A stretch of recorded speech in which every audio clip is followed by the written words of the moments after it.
చాలు.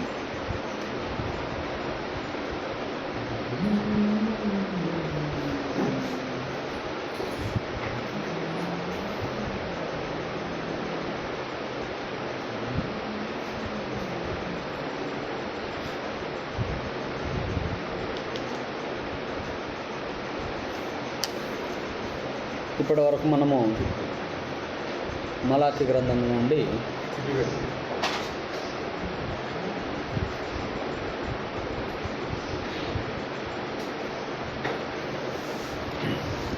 మలాకి గ్రంథంలో ఉన్న ఆ గొప్ప మర్మాలను మనము ఆలోచన చేస్తూ ఉన్నప్పుడు, ప్రియమైన దేవుని పిల్లారా, యాజకులు, ప్రవక్తలు, న్యాయాధిపతులు వారిని గురించి మనము ఆలోచన చేస్తూ ఉన్నప్పుడు, ఇప్పుడు ప్రవక్తలు గురించి మాట్లాడుతూ ప్రవక్తలు కూడా లంచం పుచ్చుకొని దేవుని మాటలను తృణీకరించే వారిగా ఉన్నప్పుడు దేవుని వాక్యం మోసే ద్వారానే మాట్లాడుతుంది. ఏం మాట్లాడుతుందంటే, నీ వంటి ప్రవక్తను మీలో నుండి మీ కొరకు పుట్టిస్తాను, ఆయన మాట మీరు వినవలయను అనే మాటలు మనం చూస్తున్నాం. అంటే ప్రవక్తలు కూడా విఫలమయ్యారు, యాజకులు విఫలమయ్యారు, రాజులు విఫలమయ్యారు, న్యాయాధిపతులు విఫలమయ్యారు. కానీ న్యాయాధిపతిగా విధానాన్ని రెండు కోణాల్లో మనము ఆలోచన చేయాలి. దాన్ని న్యాయాధిపతులను క్లారిటీగా మనం చెప్పుకోవాలంటే రెండు కోణాల్లో ఆలోచన చేయాలి. ఒత్నియేలు మొదటి రక్షకుడుగాను న్యాయాధిపతిగా నియమించబడతాడు. ఒత్నియేలు కాలేబు తమ్ముని కుమారుడు. అర్థమవుతుందా? కాలేబు దేవునికి హృదయానుసారుడు, పరిపూర్ణమైన మనసు కలిగిన వాడు. అయితే తన కుమారుల్లో ఎవరిని న్యాయాధిపతిగా నియమించలేదు. తన తమ్ముడు కనుజ కుమారుడు ఒత్నియేలును న్యాయాధిపతిగా నియమిస్తాడు. న్యాయాధిపతిగా నియమించినప్పుడు రక్షకుడు, ఎందుకంటే వేరే అన్యులు ఇశ్రాయేలుని పరిపాలన చేసేటప్పుడు బానిసలుగా తీసుకుపోయినప్పుడు ఒత్నియేలు వారి మీద యుద్ధం చేసి వారిని తిరిగి రక్షిస్తాడు. అందుకనే ఇశ్రాయేలీలకు ఒత్నియేలు రక్షకుడుగాను న్యాయాధిపతిగాను ఉన్నాడు. తర్వాత ఈ న్యాయాధిపతి కాలంలో మనం చూస్తూ ఉన్నప్పుడు ఈ బి భాగం ఇంకా రాలేదు.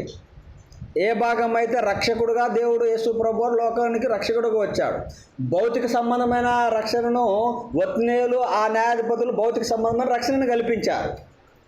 ఆత్మ సంబంధమైన పాపానికి రక్షణను కల్పించేది యేసుక్రీస్తు వారు లోకమునికి వచ్చాడు. భౌతిక సంబంధమైన ఒత్నియేలు న్యాయాధిపతుల కాలం రక్షణ కల్పించారు ఇశ్రాయేలు ప్రజలకు. ఆత్మ సంబంధమైన రక్షణ యేసు ప్రభువు వారు అందరికీ కల్పించాడు. కానీ ఈ న్యాయాధిపతులు అంటున్నాం చూడు, ఆ కాలము న్యాయాధిపతిగా ఇప్పుడు ప్రభువారు రానయ్యున్నాడు, న్యాయాధిపతిగా రానయ్యున్నాడు. ఇప్పుడు ఆయన ఈ లోకంలోకి ఇంకా న్యాయాధిపతిగా రాలేదు. న్యాయాధిపతుల కాలంలో న్యాయాధిపతులు ఉన్నారు, కానీ వాళ్ళు విపులమైనప్పటికీ ఇంకా న్యాయాధిపతిగా యేసు ప్రభువారు ఈ లోకానికి రాలేదు. త్వరలో రానయ్యుంటున్నాడు. యాకోబు గారు తన పత్రిక రాస్తూ 5వ అధ్యాయంలో 9వ వచన భాగంలో న్యాయాధిపతి వాకిట నిలిచియున్నాడు అనే మాటలు మనం చూస్తాం. తర్వాత 2వ కొరింథీ రాసిన పత్రికలో 5వ అధ్యాయము 10 నుండి కింది వచనాల భాగం మనమందరము క్రీస్తు న్యాయాధిపీఠం మీ ప్రత్యక్షము కావలయునని అక్కడ ఉంటుంది. మనమందరము క్రీస్తు 5:9 మీరు తీర్పు కూడా ఒకని మీదనప్పుడు సంతకుడి ఇదిగో న్యాయాధిపతి వాకిట నిలిచి ఉన్నాడు. అది ఆ న్యాయాధిపతులేమో అయిపోయింది, ఇంకా మనకు న్యాయాధిపతి రానై ఉన్నాడు. రక్షకుడు వచ్చిండు, లోకాన్ని రక్షించాడు, పరముకు వెళ్ళిపోయాడు. వెళ్ళిపోయిన ఆయన న్యాయాధిపతిగా రానై ఉంటున్నాడు. ఆ న్యాయాధిపతి రానై ఉన్న ఆయనను గురించి మనకు లేఖకుడు పౌలు గారు 2వ కొరింథీ రాసిన పత్రిక 5వ అధ్యాయంలో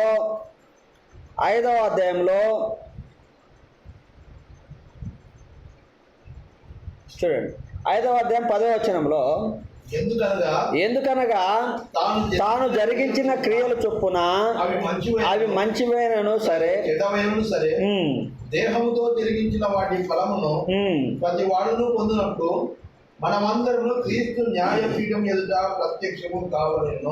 ఇది ఇంకా జరగబోయే కాలం. ఇది ఇంకా ఆయన రాలేదు. తర్వాత మనం ఈ లోకం విడిచిన తర్వాత లోకానికి అంతం వచ్చినప్పుడు ఆ న్యాయాధిపతి పీఠం మీద న్యాయాధిపతికి అక్కడ అప్పుడు కూర్చుంటాడు ఆయన. అదే ఓకే. ఇప్పుడు మనం ముందుకు పోతూ ఉంటున్నాం. ఇప్పుడు ప్రవక్తలు మీలో నుండి ఒక ప్రవక్తను నేను పుట్టిస్తాను, ఆయన మాట మీరు వినవలయును. ఆయన మాట వినకపోతే భూలోకం నుండి అన్నీ కొట్టివేయబడతాడు అనే మాట మనం చూసాం. ఆయన ఇప్పుడు ఈ యాజకుడిగాను, ప్రవక్తగాను, రాజుగాను ఈ 4 పోర్షన్లు పోషించాలి ఒక ఆయనక. వీళ్ళందరూ ఏమైనా విఫలమైపోయారు. మానవ జాతికి న్యాయం జరిగించలేని ఘోరమైన స్థితిలోకి వెళ్ళిపోయారు కాబట్టే మనందరికి తెలుసు, యేసు ప్రభు వారిని బంధించేటప్పుడు పేతురు దుడుకు పేతురు ఏం చేస్తాడు?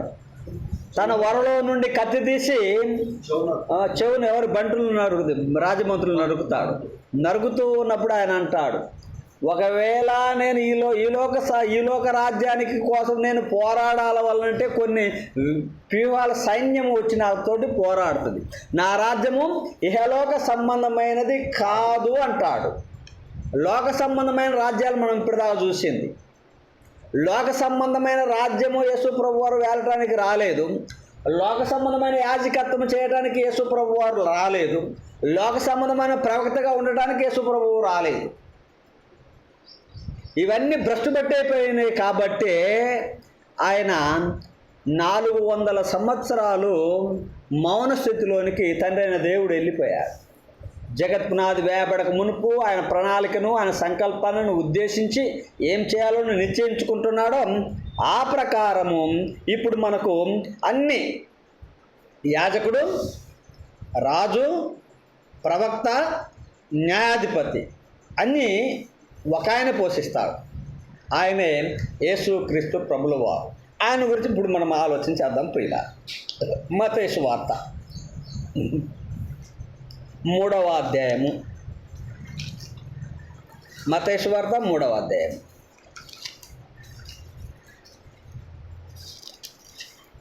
మత్తయి సువార్త 3వ అధ్యాయం 16వ వచనము 17వ వచనం.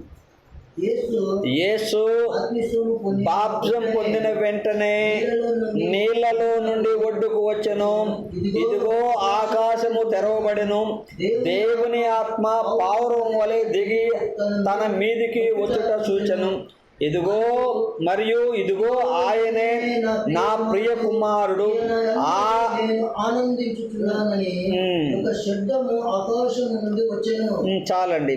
యేసు ప్రభువారు 33.5 సంవత్సరాల కాలంలో ఆయన బాప్తిసం పొందేటప్పుడు జరిగిన విధానం ఏంటో మనకు అక్కడ కనపడుతున్నది. యేసు ప్రభు వారు బాప్తిసం తీసుకొని యోర్దాను నది నుండి ఒడ్డుకు వచ్చారక ఏం జరిగింది? ఆకాశము తెరవబడ్డది. ఆ తెరవబడ్డప్పుడు ఆకాశంలో నుండి పావురము ఆయన మీదికి దిగి వచ్చినది. తర్వాత ఆకాశం నుండి ఒక శబ్దం వినపడ్డది. ఏం శబ్దము? ఈయన నా ప్రియ కుమారుడు, ఈయన యందు నేను ఆనందించుచూ ఉన్నాను అని ఇక్కడ అన్నది. తర్వాత ఇదే మాటను మత్తయి సువార్త 28వ అధ్యాయము.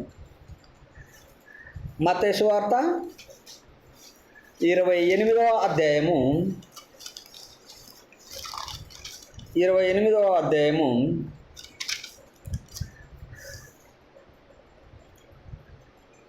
17-18 వచనాలను చదువుదాం. 17-18.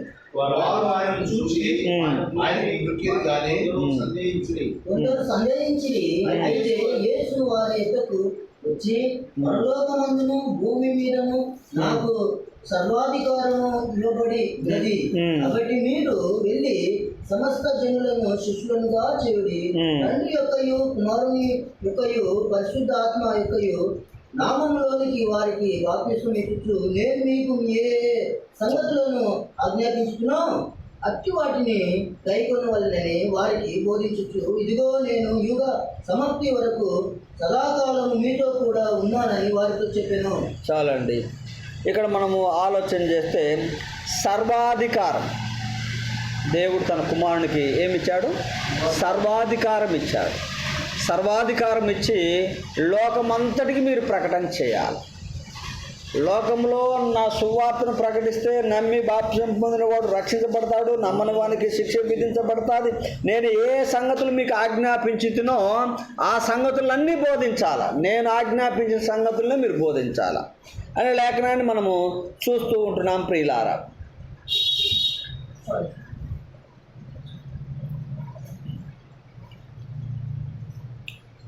యేసు ప్రభు వారు మాటలు మనము ఆలోచన చేస్తూ ఉన్నప్పుడు మనము చాలా జాగ్రత్తగా ఆలోచన చేయాలి.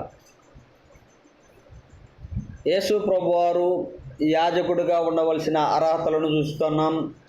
ప్రవక్తగా ఎలాంటి మనసు ఉండాలో చూస్తూ ఉంటున్నాం. తర్వాత ఆయనకున్న క్వాలిటీస్ అన్నిటినీ ఇక్కడ మనము ఆలోచన చేస్తూ ఉన్నప్పుడు ఆయన ప్రవక్తగా ఆయన ఉంటూ ఉన్నాడు. దేవుని పరిచర్యలో విరివిగా పాల్గొనడానికి క్వాలిటీస్ను ఆయన ఏమేం చేస్తూ ఉన్నాడో ఈ లేఖనాల నుంచి మనము నేర్చుకోవాల్సిన వారమై ఉంటున్నాం. తర్వాత పరిశుద్ధునిగా మనం ఆయన ఎలా ఉండాలో ఈ లేఖనాలను మనకు అర్థం పడుతూ ఉంటున్నాయి ప్రియులారా. ద్వితీయోపదేశకాండం 17వ అధ్యాయం 1వ వచనం మనం చూస్తే, ద్వితీయోపదేశకాండంలో 17:1 ద్వితీయోపదేశకాండం 17వ అధ్యాయం 1వ వచనం. నీవు కలంకమైన మరి ఏ అవలక్షణమైన గల ఎద్దునే కానీ గొర్రెమేకనే కానీ నీ దేవుడైన యెహోవాకు బలిగా అర్పించకూడదు. అది నీ దేవుడైన యెహోవాకు లేయము. చాలా చూడండి, యాజకుడు అర్పించే వాటిలో అన్ని శ్రేష్టంగా ఉండాల. ఏది కలంకమైనను కుంటిదైనను గుడ్డిదైనను ఉండకూడదు. ఆజ్ఞ అయితే మలాకి గ్రంథంలో ఏం చేశారు వాళ్ళు యాజకులు?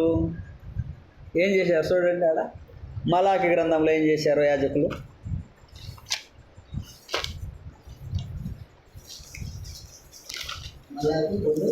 ఒక సెకండ్ ఆగు.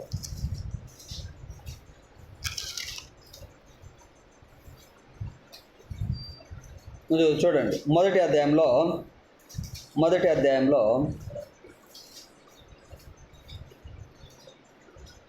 7-8 చదువుదాం. నా బలిపీఠం మీద అపవిత్రమైన భోజనమును మీరు అర్పించుచు మేము ఏమి చేసి నిన్ను అపవిత్రపరపి మీరు అందరూ యెహోవా భోజనమును నీచపరచిన చేత కదా గుడ్డిదానిని తీసుకొని బలిగా అర్పించిన ఎడల అది దోషం కాదా? కుంటిదానినైనను రోగం గలదని అర్పించిన ఎడల అది దోషం కాదా? అట్టి వాటిని నీ అధికారికి ఇచ్చిన ఎడల అతడు నీకు దయచూపునా నీవు అంగీకరించునా అని సైన్యములకు అధిపతి అడుగుచూ ఉన్నాడు. బలులను అర్పించేటప్పుడు దేవుడు ఏం చెప్పాడు మనం ఇక్కడ చూసాం. కుంటిదాన్ని కానీ గుడ్డిదాన్ని కానీ మచ్చదాన్ని కానీ డాగును కానీ ఇంకోటి కానీ నేను అర్పించకూడదు. అవలక్ష్యము ఏదైతే ఉన్నదో దాన్ని దగ్గరకు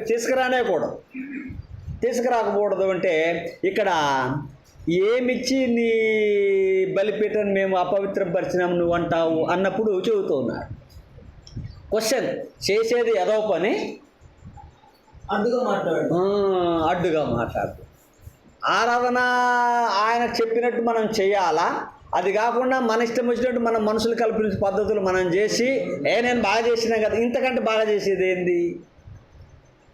ఈ మలాకి గ్రంథకర్త ద్వారా ఏం మాట్లాడుతున్నాడు? నేను మీకు చెప్పే కుంటిదాన్ని కానీ గుడ్డిదాన్ని కానీ రోగం కలిగిన దాన్ని కానీ ఇంకోటి కానీ మీరు అర్పించకూడదు, శ్రేష్టమైన దాన్ని అర్పించాలా. మరి ఇక్కడ ఏం చేశారు వాళ్ళు? కుంటిదాన్ని గుడ్డిదాన్ని నీచపదాన్ని తీసుకొచ్చి దేవుని సన్నిధానంలో అర్పించి మేమేం చేసినాం, మేమేం తక్కువ చేసినాం ఆయనకు? మాకున్న దాంట్లో మెచ్చినమా లేదా? ఇవన్నీ జరగటం వలన ఆయనకు ఆయాసం ఎక్కువైపోయి ఇక ఏం చేశాడో ఇప్పుడు మనము ఆలోచన చేద్దాం ప్రియులారా. ఎందుకంటే ఇవన్నీ ఇంకా లేవి కాండ గ్రంథంలో ఉన్నదంతా అంత శ్రేష్టమైనదని, ఏ జబ్బు పడ్డదాన్ని కానీ, కుంటిదాన్ని కానీ, గుడ్డిది కానీ, నడ్డిది కానీ, వగైర ఏది తీసుకురాకూడదు దేవుని సన్నిధానానికి. ఇవన్నీ మర్చిపోయి యాజకులు ఏం చేస్తారు, నిర్లక్ష్య ధోరణితో అన్నీ తీసుకొచ్చారు. ఈనాడు కూడా దేవుడు చెప్పినట్టు చేయకుండా ఎవరికి ఇష్టం వచ్చినట్టు వారు వారి అర్పణలను, వారిని బలులను అర్పిస్తూ ఉంటున్నారు. మేము ఆరాధన చేసినాము, మేము బాగా చేసినాము అంటున్నారు. కానీ అది దేవునికి తెలవాల, దేవునికి తెలుస్తుంది ఎవరు ఏ బలిని అర్పించారు. వాళ్ళిద్దరూ అర్పించారు, అన్నలదమ్ములు కయ్యూను ఏబేలు ఇద్దరు అర్పించారు, ఇద్దరు మంచిగా అర్పించారు కదా. ఆయన ఏమనుకున్న కయ్యూను, నేను నాకు భూమిలో పండిన పంటను కొంత భాగం తీసుకుపోయి నేను అర్పించినాను, నాకు దేవుడు నాకు ఇచ్చి నేను అర్పించినాను ఆయన అనుకున్నాడు. తర్వాత ఏబేలు ఏం చేసిండు, మందలో నుండి శ్రేష్టమైన దాన్ని తీసుకుపోయి ఆయన అర్పించాడు. ఆయన అర్పించిన తర్వాత దేవుడు ఏం మాట్లాడతాడు, కయ్యూను నువ్వు సత్క్రియ చేసిన ఎడల ముఖము ఎత్తుకునేవాడివి కదా, నువ్వు సత్క్రియ చేయలేదు కాబట్టి ముఖము తెచ్చుకున్నావు. నువ్వు సత్క్రియ చేయనందుకు నీ వాకిట పాపం పొంచి ఉన్నది అంటాడు. అంటే దేవుడు చెప్పినట్టు చేయకుండా, మంచి పనులు చేయకుండా నీ ఇష్టం వచ్చింది నువ్వు చేస్తే వాళ్ళిద్దరు బళ్ళు అర్పించారా లేదా? ఇద్దరు దేవుని సన్నిధానికి అది తీసుకొచ్చింది. ఇద్దరు దేవుని పిల్లలేగా, ఇద్దరు దేవుని పిల్లలే, దేవుని సన్నిధానానికి ఇద్దరు బలులు తీసుకొచ్చింది. సత్క్రియ చేయని ఎడల మనకు ఆదికాండం 4:7 వచనమా, ఎన్నో వచనం అది? 4వ అధ్యాయంలో 6వ వచనమా 7వ వచనమా? చూడండి 7వ వచనం చూడండి. నీవు సత్క్రియ చేసిన ఎడల తలెత్తుకొనవా, సత్క్రియ చేయని ఎడల వాకిట పాపము పొంచి ఉన్నది, నీవు నీ ఎడల దానికి వాంఛ కలుగును, నీవు దానిని ఏలుదువు. సత్క్రియలు చేయని ఎడల, మంచి పనులు చేయని ఎడల, దేవుడు చెప్పినట్టు చేయకపోతే నువ్వు అపవాదికి అవకాశం ఇచ్చిన వాడవు. అపవాదికి అవకాశం ఇస్తే పాపం అనేది నిన్ను ఏలుతుంది, నీకు వాంఛ కలుగుతుంది, దాన్ని నువ్వు ఏలాల్సి వస్తుంది. అందుకనే ఈ లేఖనాలను మనం ఆలోచన చేస్తూ ఉన్నప్పుడు, బలులు అర్పించేటప్పుడు దేవుడు ఏది చెబితే అదే ప్రకారం మనం చేయాలి. కానీ మనకిష్టం వచ్చినట్టు మనం సంతోషపడేటట్టు చేయకూడదు. ఎవరు సంతోషపడాలి? మన ఆరాధన దేవుడు సంతోషపడాలా. ఇక్కడ జనాలు సంతోషపెట్టాలి. మన ఆరాధనలు ఎవరు సంతోషపడాలా? వచ్చే జనులు ఆకర్షించబడాలా. వారు సంతోషంగా ఉంటే నాకు బాగుంటుంది. వారు సంతోషంగా ఉండాల్సిన పని లేదు, ఆయన సంతోషంగా ఉండాలా. ఆయన సంతోషంగా ఉండాలంటే ఆయన చెప్పినట్టు మన బలిని అర్పించాలి.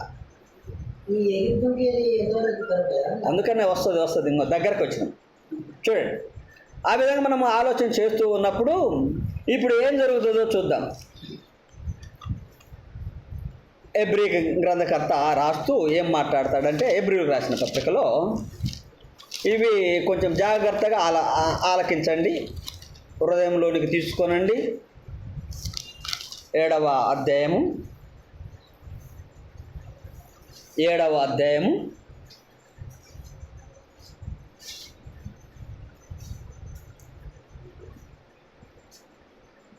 చూడండి, 11 నుండి 12 వరకు చాలా జాగ్రత్తగా చదువుదాం. చూడండి ఇప్పుడు ఇక్కడ కొంచెం ఆగుదాం. చూడండి, ఎవరంట? ఆ లేవీలు అంటే ఎవరు? ఆ లేవీలు అంటే ఎవరు? ఇప్పుడు ఆ లేవీలు యాజకులయ్యుండగా ధర్మశాస్త్రము ఇవ్వబడెను. ఇప్పుడు చదువు.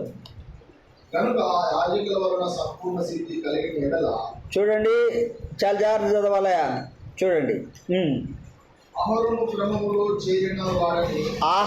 క్రమంలో చేరిన వాడని చెప్పబడక మెల్కీషెదెకు క్రమం చొప్పున ఏరొక యాజకుడు రావలసిన అవసరం ఏమిటి? Question mark.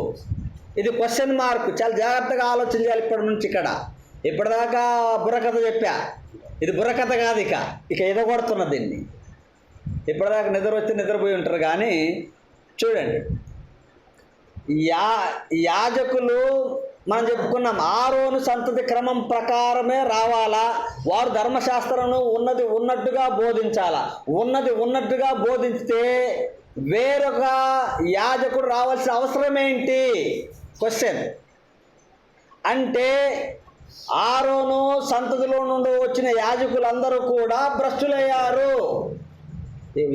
ఆ యాజక ధర్మాన్ని సరిగా జరిగించలేకపోయారు, ధర్మశాస్త్రాన్ని ఉన్నది ఉన్నట్టుగా బోధించలేకపోయారు, దుర్బోధను ఖండించలేకపోయారు కనుకనే ఇక వేరొక గోత్రము నుండి చూడండి, చాలా జాగ్రత్తగా చూడండి. ఇప్పుడు చూడండి, ఇదియు కాక యాజకులు మార్చబడిన ఎడల ఆవశ్యకముగా యాజక ధర్మం సహా మార్చబడెను. చాలా జాగ్రత్తగా గమనించాలి. ఇప్పుడు యాజకులు మార్చబడ్డారు. లేవి వంశములు ఎవడు యాజకులు లేడు. ఇక యాజకుడు మార్చబడుతుంటే ఆవశ్యకంగా, ఇంపార్టెంట్, స్పీడ్గా ఏం మార్చబడ్డది? ఇప్పుడు యాజక ధర్మము మార్చబడ్డది. యాజక ధర్మం అంటే ఏంటి? ఇందాక మనం చెప్పుకున్నాం చూడు, బలిపీఠం మీద నైవేద్యము, పొట్టేళ్లను, కొవ్వినవి, అవి ఇవన్నీ మార్చబడ్డది. నియమాలు అన్నీ. దానికి తోడుగా యాజకులు,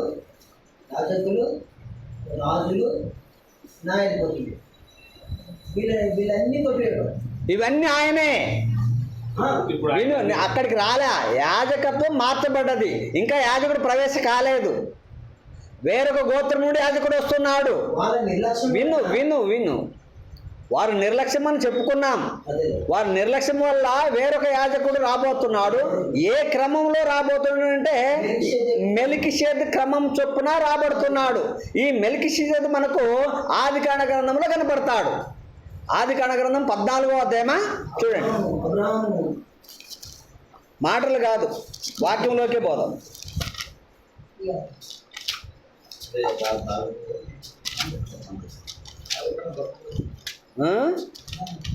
చూడండి, 14వ అధ్యాయము 18వ వచనము 19వ వచనం చూడండి. మరియు శాలేం రాజైన మెల్కీషెదెకు రొట్టెను ద్రాక్షారసం తీసుకొని వచ్చెను. అతడు సర్వోన్నతునికి దేవునికి యాజకుడు. ఈయన సర్వోన్నతునికి దేవునికి యాజకుడై ఉన్నాడు. ఈ మాట ఇంకొకసారి కూడా కనపడుతుంది మనకు. ఎక్కడ కనపడుతుంది? కీర్తనల గ్రంథము ఎక్కడ కనపడుతుంది చూడండి. కీర్తన 90 చూడండి, ఏముంది అక్కడ?